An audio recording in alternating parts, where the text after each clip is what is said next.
باقی جن کے نہ روزے تھے، نہ تراویاں تھیں، نہ ان کی تلاوتیں تھیں، انہیں کیا ہے، رمضان ویسی ہے جیسے اور دن تھے۔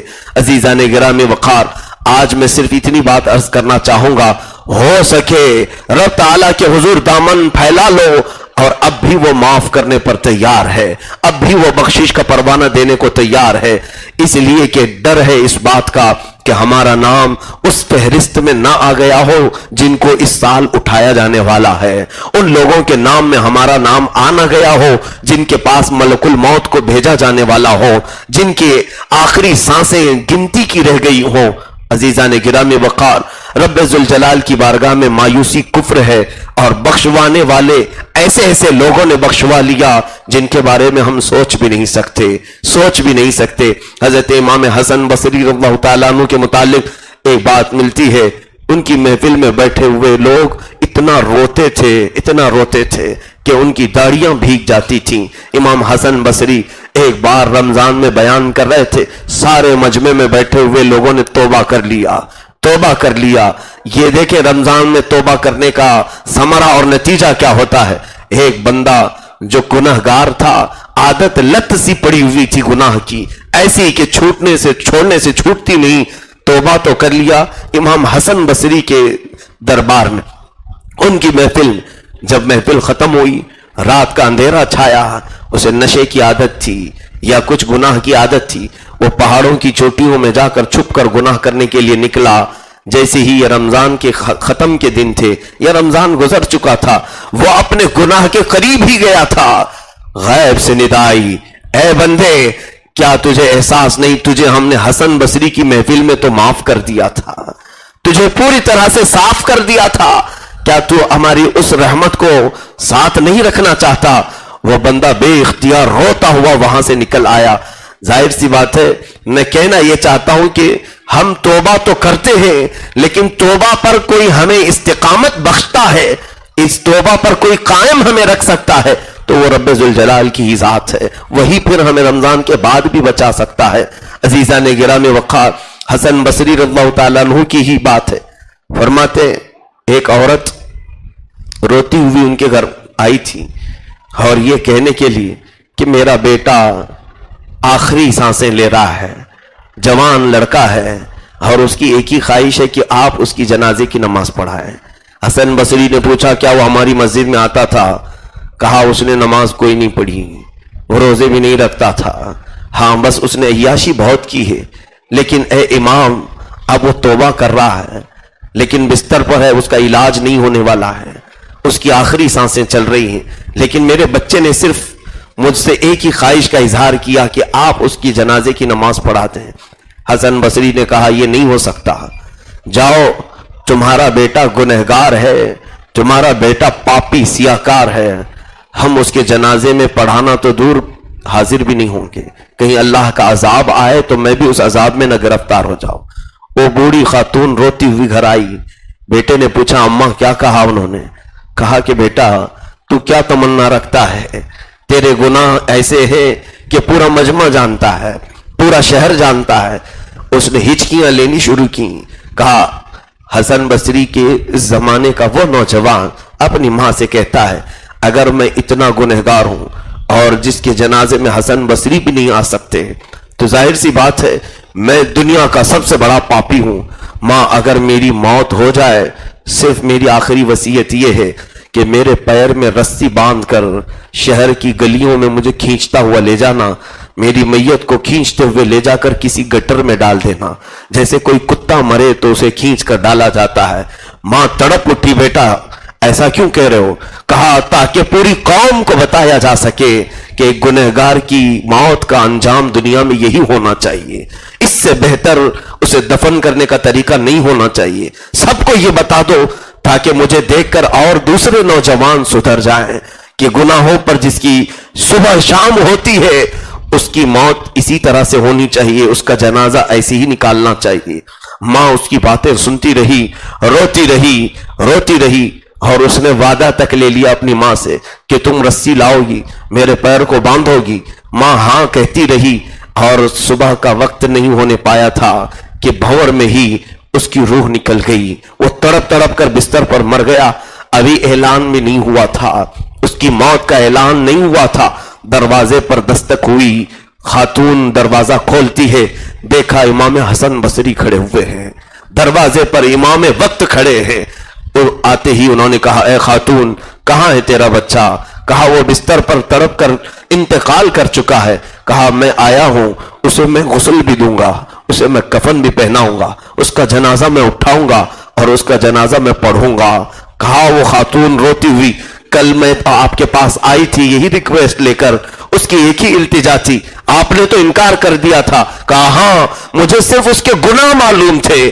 رات میں جب سویا تو مولا کی طرف سے مجھے خواب میں یہ اشارہ دیا گیا, اے حسن جسے ہم نے معاف کیا ہے تم کیوں اس سے ناراض ہو, جاؤ اس کے جنازے میں. میں نے جب اللہ کی طرف سے یہ پیغام سنا تو پھر احساس ہوا کہ رب ذوالجلال کی رضا اسی میں ہے کہ اس نوجوان کا کندھا دیا جائے, اٹھایا جائے.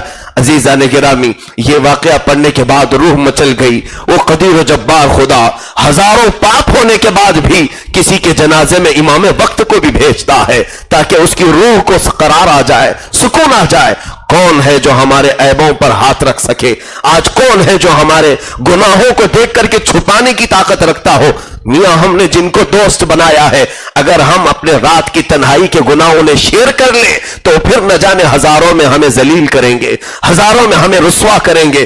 ایک تمہارا خالق ہے, ایک تمہارا پروردگار ہے جسے سب ہمارے دلوں کے وسوسے بھی معلوم ہے, ہمارے آنکھوں کی خیانتیں بھی معلوم ہے. لیکن بندہ جب اس سے صلح کرتا ہے, رو کر اس سے صلح کرتا ہے, تو مولا نہ صرف اس کے گناہوں کو چھپاتا ہے بلکہ اس کے اعزاز میں وقت کے بڑے بڑے لوگوں کو بھیجتا ہے.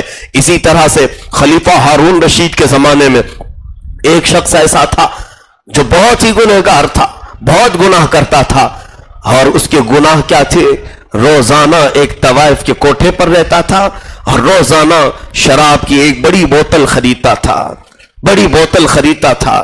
اور اس کے متعلق پورے شہر میں معلوم تھا, اس کے پاس یہ دن بھر کمائی کرتا ہے اور رات کو کسی کوٹھے میں گزارتا ہے اور پھر شراب کی بوتل لے کر کے پتہ نہیں کہیں چلا جاتا ہے. لیکن دیکھیں اللہ رب العزت کسی کسی کو ایسی قوتیں عطا کیا ہے کہ وہ بندہ دکھتا تھا لیکن تھا ایسا نہیں.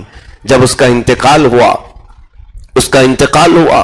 تو بادشاہ وقت جب چلتا ہوا جا رہا تھا تو لوگوں نے اس کی لاش کو لا کر کے پھینک دیا تھا.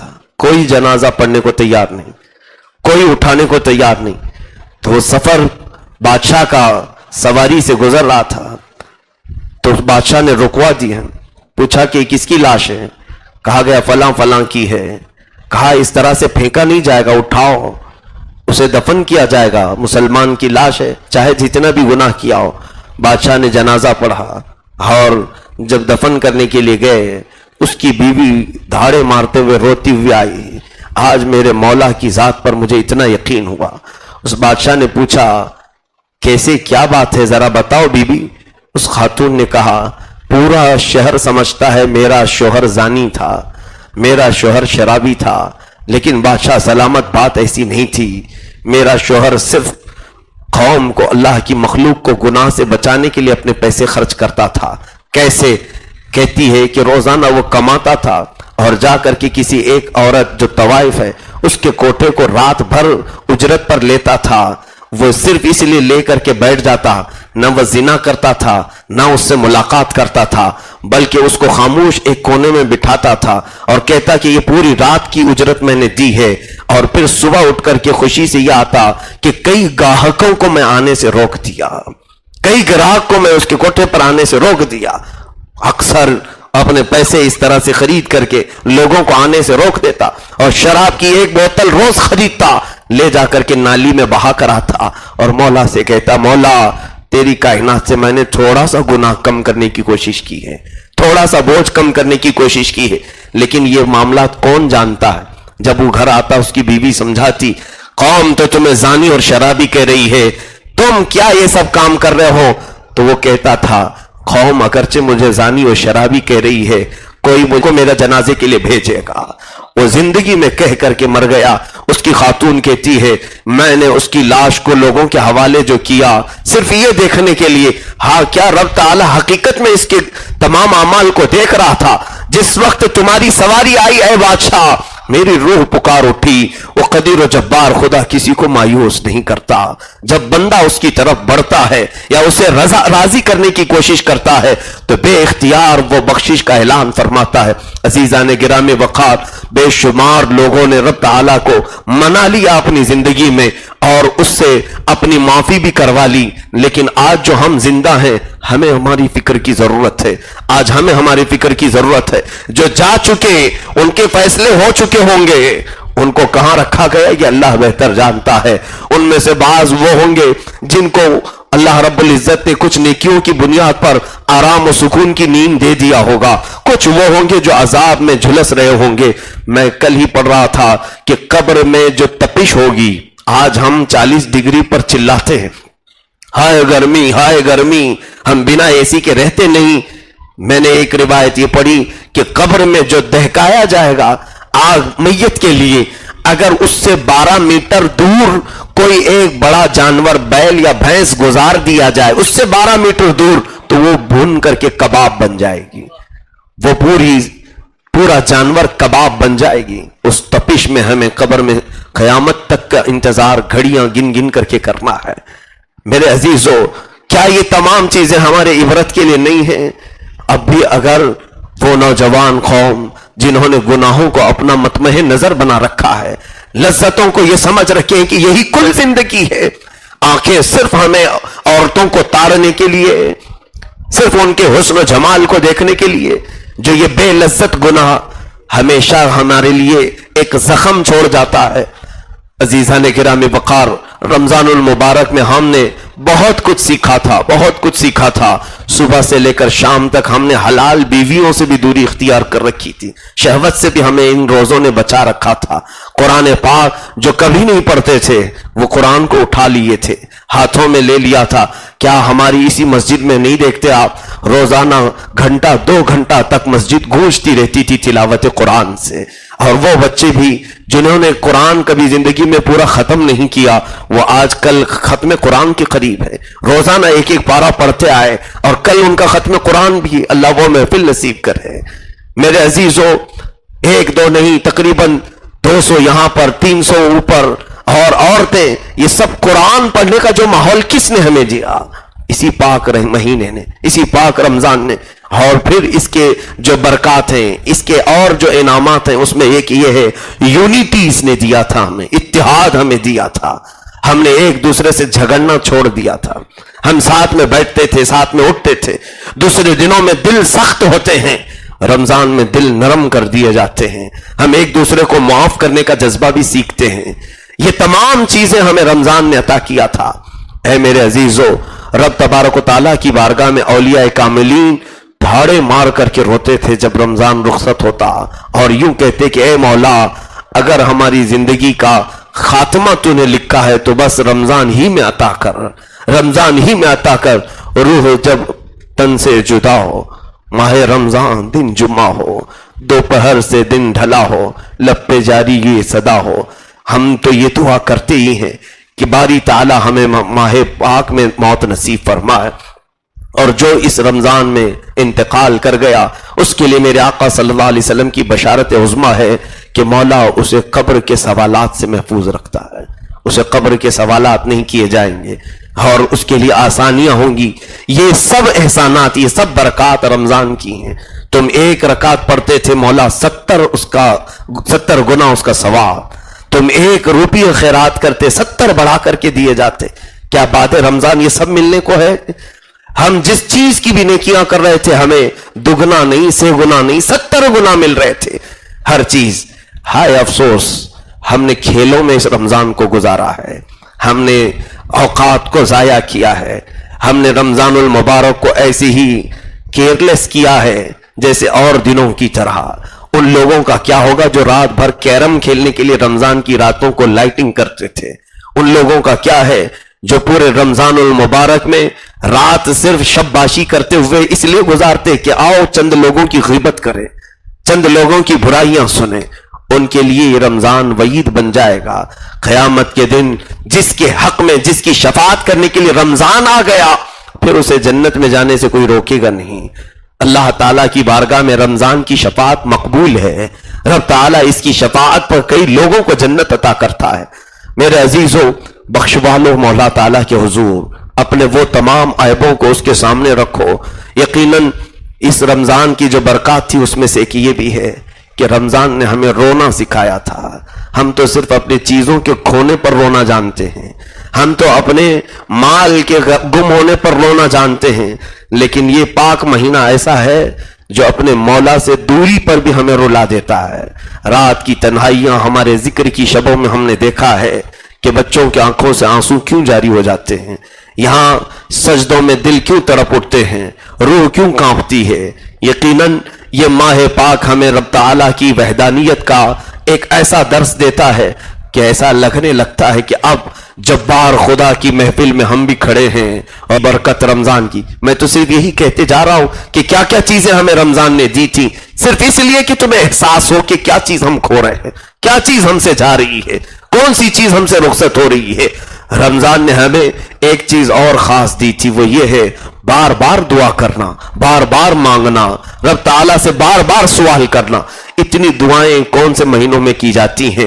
افطار سے پہلے دعا، سحری کے بعد دعا، نمازوں کے بعد دعا، سونے کے وقت دعا، تراویح میں ہر 4 رکعت پہ دعا، پھر ختم ہونے پر دعا. یہ تمام دعاؤں کا ذخیرہ کرے. بندہ مانگنے کی عادت ڈال لیتا ہے مولا سے، اور رب تعالیٰ کو ایسے سائلین بہت پسند ہے.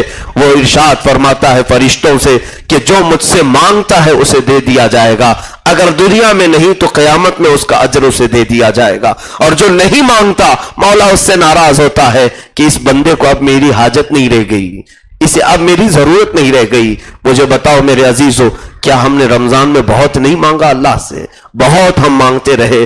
تو یہاں عاجزی بھی رمضان نے ہمیں دیا، انکساری ہمیں رمضان نے سکھایا تھا، خود غرضی نہیں، منکسر المزاج بننا ہمیں رمضان نے سکھایا تھا. ہم بار بار رب ذوالجلال کے حضور شرمندگی کا احساس بھی کرتے رہے. اور جب بھی افطاری کے وقت بیٹھتے تھے کیا ہم یہ نہیں کہتے کہ مولا دن بھر میں جو کچھ ہو سکا ہم نے کیا ہے، قبولیت تیری شان پر ہے، قبولیت تیرے ذمہ کرم پر ہے؟ کیا ہم یہ نہیں کہتے تھے مولا جانے انجانے میں ہم سے خطائیں ہو چکی ہوں گی، تو اسے درگزر کر دے؟ یقین ہے جو بندہ اتنی مرتبہ رب تعالیٰ سے لگا ہوا تھا. اب مجھے بتاؤ جہاں یہ رمضان کا سورج غروب ہوا کون سی افطاری میں دعائیں ہوں گی، کون سے افطاری میں دعائیں ہوں گی، کون سی سحری میں اٹھ کر کے مولا سے مانگا جائے گا؟ ہاں، میرے آقا صلی اللہ علیہ وسلم کی ایک حدیث پاک ہے، رب تبارک و تعالیٰ کو سب سے پسندیدہ عبادت کون سے وقت میں ہے؟ فرماتے ہیں سورج نکلنے سے کچھ دیر پہلے، جب سارے لوگ میٹھی نیند سو رہے ہوں، کوئی بندہ اٹھ جائے اپنے بستر سے اور مولا سے مانگے. رب تعالیٰ کو بے حد پسندیدہ عبادت ہے. اور یہ عبادت صرف رمضان کے حصے میں آتی ہے. یہ صرف رمضان کے حصے میں سحری میں اٹھتے ہیں. سحری میں اٹھتے ہی لوگ جلد جلد اپنے اپنے ناشتوں سے فارغ ہو کر دعا میں مشغول ہوتے ہیں. کئی لوگ ہیں جو قرآن کی تلاوتوں میں مشغول ہیں، کئی ایسے ہیں جو اٹھتے ہی پہلے تہجد کی نماز ادا کر لیتے ہیں. بتاؤ یہ تہجد کا موقع رمضان کے علاوہ کہاں ملتا ہے؟ میرے عزیزو، بہت بڑی بڑی نعمتیں جو پاکیزہ ماہ نے ہمیں دیے تھے وہ چند ہی سانسوں کے بعد اب ہم سے ختم ہونے کو ہیں. عید کے دن کا انتظار وہ کر رہا ہے جسے ناچنا ہو، جسے خوشیاں منانا ہو. ہم تو عید کا انتظار نہیں کر رہے، مولا کی بخشش کا انتظار کر رہے ہیں. اے رب ذوالجلال اس وقت تک ہم پر سے رمضان کو نہ ہٹا جب تک ہمارے نام کی مغفرت کا اعلان نہ ہو جائے. اور آخری راتوں میں بھی اگر ہم بخشے گئے تو مولا یہ اس کا فضل و کرم احسان عظیم ہے. اے میرے عزیزو، آج کے دن کی ایک اور خصوصیت ہے. آج پوری دنیا میں عالم اسلام میں یوم القدس کے نام سے لوگ ایک دن مناتے ہیں. جمعۃ الوداع کو بیت المقدس کا دن منایا جاتا ہے، یوم القدس. یہ احساس دلانے کے لیے کہ آج قدس پر جو یہودیوں کا غاصبانہ قبضہ ہے اس کی ہم مذمت کرتے ہیں. قدس کل بھی ہمارا تھا، آج بھی ہمارا ہے، اور ہم بازیابی کے لیے بارگاہ الہی میں دعا گو رہتے ہیں. رب ذوالجلال ہمارا قبلہ اول ہمیں پھر سے عطا کرتے ہیں، یہودیوں کے پنجوں سے اسے آزاد کرے ہیں. وہاں پر جو بچے ہیں، وہاں پر جو چھوٹی چھوٹی سی بچیاں ہیں جو بلکتی ہیں، اللہ ہم ابھی سفر سے وہاں کیا ہے جارڈن تک تو میں گیا، ان ظالموں نے مجھے بیت المقدس کے داخلے سے روک دیا تھا، مسجد اقصی میں جانے سے مجھے روکا گیا تھا۔ خیر ظالموں کی آج حکومتیں ہیں، لیکن وہاں کے غربا اور مساکین کو ہم نے دیکھا ہے، جو مصر میں بھی آئے ہیں، جارڈن میں بھی آئے ہیں، ان کے لیے تو حالات ایسے ہیں کہ موت کسی بھی وقت ان کے سر پر ہے، کبھی بھی ان کے وقت پر ہے، سر پر ہے۔ اور اب تو ایسا ہو گیا ہے کہ ان کے ہاں موت کوئی معنی ہی نہیں رکھتی۔ تلواروں کے سائے میں ہم کہتے تھے کہ نمازیں پڑھتے ہیں مجاہدین، لیکن وہاں دیکھنے کو ملتا ہے ان کے سروں پر یہودی غاصب بندوق تانے کھڑے رہتے ہیں، وہ ان کی بندوقوں کو سائیڈ میں لگا کر سجدے میں چلے جاتے ہیں، وہ رکوع کرتے ہیں، ان کے سروں پر اس طرح بندوق تانے ہوئے سیکورٹی گارڈ یہودیوں کے کھڑے رہتے ہیں۔ چھوٹے سے بچے ہم نے دیکھا بندوق کو یوں ہٹائے اور رکوع میں چلے گئے، سجدے میں چلے گئے۔ ہم نے ان کی جواں مردی کو دیکھا، اور آج ان کے لیے بھی دعا کا وقت ہے میرے عزیزو، جو ملک شام میں بلا قصور کے مارے جا رہے ہیں، بغیر کسی سبب کے مارے جا رہے ہیں۔ امریکہ اور اس کے دہشت گرد حامی جتنے ملک ہیں، ان سبوں نے ملک شام کو ایک ٹرائل گاہ بنایا ہے، نیا بم بنا کر کے وہ آزماتے ہیں کہ کتنا یہ کام کرتا ہے۔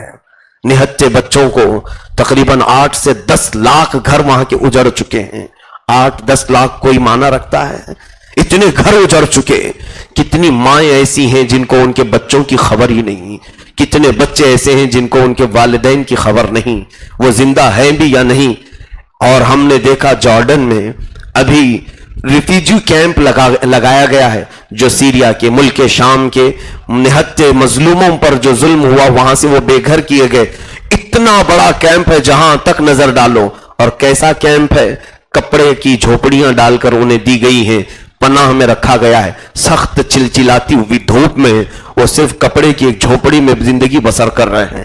میرے عزیزو، آج امت مصطفیٰ آزمائش کے دور میں ہے۔ ہم نے جو نعمتیں کھائی اور آرام سے سوئے، ہم نے اگر ان کا احساس نہیں کیا تو کیسا اسلام ہم نے لیا ہے؟ کیسے مسلمان؟ اللہ کے نبی نے تو فرمایا مومن کی مثال ایک جسم کی طرح ہے، پورے مومنین ایک جسم کی طرح ہیں، ایک عضو کو تکلیف ہو تو پورے جسم میں بخار آنا چاہیے۔ آج قدس رو رہا ہے، کسی صلاح الدین کا انتظار کر رہا ہے، قدس آج پھر سے کسی عمر ابن خطاب کے انتظار میں ہے۔ ہم میں کون پیدا ہوگا؟ یہاں تو بولنے کی کسی کو ہمت نہیں ہے، بولو تو اسے مار دیا جائے، دبا دیا جائے، قید کر دیا جائے، قتل کر دیا جائے۔ میرے عزیزو، آج ظلم کے خلاف کوئی بولنے کو تیار نہیں، سب کو اپنی حفاظت پڑی ہے۔ کائے کے لیے مصیبت میں اپنا سر ڈالیں خواہ مخواہ بول کر کے؟ اگر ایسا ہی رہا تو پھر وہی حال ہمارا ہوگا جو میں بارہا کہا کرتا ہوں، جو فارم مرغیاں ہوتی ہیں بہت ساری پنجرے میں بیٹھی ہوتی ہیں، قصاب ایک ایک کو نکالتا ہے، کاٹتا ہے، کوئی مرغی واویلا نہیں مچاتی، کوئی مرغی چیخ پکار نہیں کرتی، وہ مرغیوں کو قتل ہوتے ہوئے دیکھتی رہتی اور اپنے چرنے میں مصروف ہوتی ہے۔ یہی حال آج ہمارا ہے، ہم دوسروں کے کٹتے ہوئے دیکھ رہے ہیں، کسی کی کوئی آواز نہیں نکلتی، کوئی کہیں سے پکارتا نہیں۔ یہ تمام اسلامی ممالک پر جو بیٹھے ہوئے بادشاہ ہیں، ان سب کو یہودیوں کے سانپ نے ڈس رکھا ہے، یہودیوں کا زہر ان کے جسموں میں ہے۔ یہ کیا بولیں گے؟ ان کی زبان میں یہودیوں نے اپنا گڑ اور شکر رکھا ہے۔ میرے عزیزو، ان سب کا انتظار نہ کرو، بس بارگاہ الہی میں ہم توبہ کر کے ہم سے جتنا ہو سکے ہم مذمت کریں اور ایک میسج دیں کہ ہم ظلم کے خلاف کل بھی تھے، آج بھی ہیں، اور ہمیشہ ہم ظلم کے خلاف ہوں گے، چاہے ظالم ہم میں سے ہو چاہے ظالم کسی اور کمیونٹی سے ہو، ہم ظلم کے خلاف ہیں۔ مسلمانوں میں اگر کوئی ظالم کھڑا ہوا اس کی بھی ہم مذمت کرتے ہیں، اور اگر کافروں میں سے کوئی ظالم کھڑا ہے اس کی بھی ہم مذمت کرتے ہیں۔ آج یوم القدس ہے، دعا بھی کرے مولا تعالیٰ نہتے مظلوم مسلمانوں کو، خاص طور پر فلسطین، عراق، شام، یمن کے مسلمانوں پر رحم فرمائے۔ کریم خدا رحم الرحیمین، مولا یہ جمعۃ الوداع تیرے دربار میں ہاتھ اٹھانے کی اب ہمت نہیں مولا، اے کریم خدا تجھ سے وہ لوگ مانگے جنہوں نے تجھے راضی کیا ہو۔ مولا دعا کرنے کا حق اس کو ہے جس نے تیرا قرآن صحیح پڑھا، دعا کرنے کا حق اس کو ہے جس نے اپنے سجدوں میں تجھے یاد کیا ہو۔ اے رب ذوالجلال، ہم کس